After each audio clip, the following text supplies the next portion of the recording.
unité à notre Assemblée est le fruit d'un travail transversal que vous avez orchestré. Et nous ne pouvons que le saluer.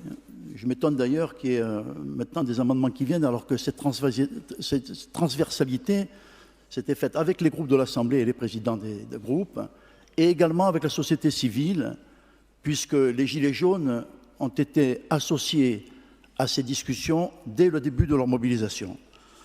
Ici, en Corse, le dialogue n'a jamais été rompu, alors qu'en France, l'État a entraîné un retard, essayer de freiner la mobilisation, d'essouffler la demande de mécontentement, de révolte du peuple français.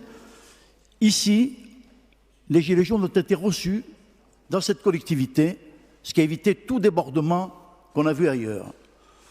Deuxièmement, la mobilisation s'est arrêtée, mais parce que la force publique, la puissance publique corse a proposé des solutions.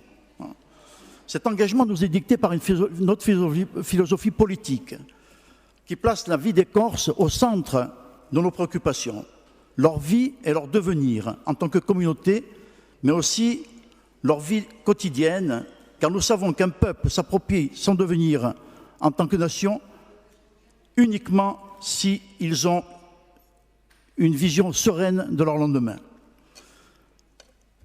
La problématique du chômage, le coût de la vie, de la pauvreté, sont les satellites d'une seule et même question, la répartition des richesses. Nous n'avons de cesse de le répéter, il n'y a pas en Corse de problème relatif tantôt à la langue, tantôt à la terre, tantôt aux prisonniers recherchés politiques, mais un problème corse qui n'est pas divisible et dont la résolution ne peut être que globale. Il en va de même pour la question sociale. Sans admettre la dimension globale de la question sociale et donc sa solution globale, nous ne pourrons traiter que les effets et les symptômes. Traiter les symptômes, c'est ce que nous sommes contraints aujourd'hui, faute de pouvoir législatif et réglementaire, faute de pouvoir nous émanciper du système économique et social français.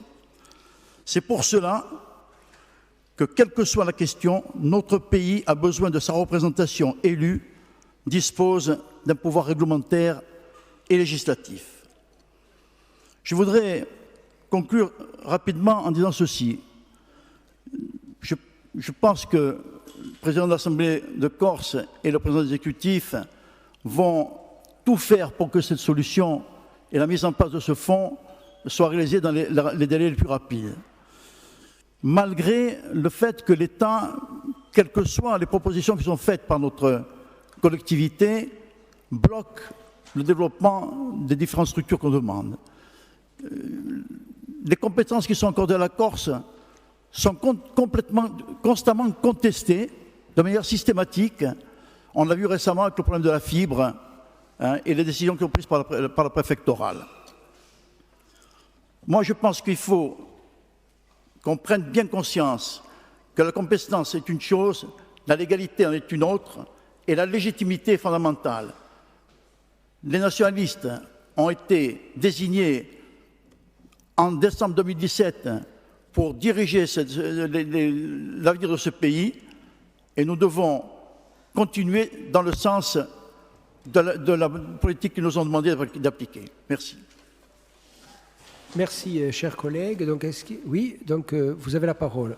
Oui, merci, Monsieur le Président. Tout d'abord, pour vous féliciter pour cette initiative, pour attester aussi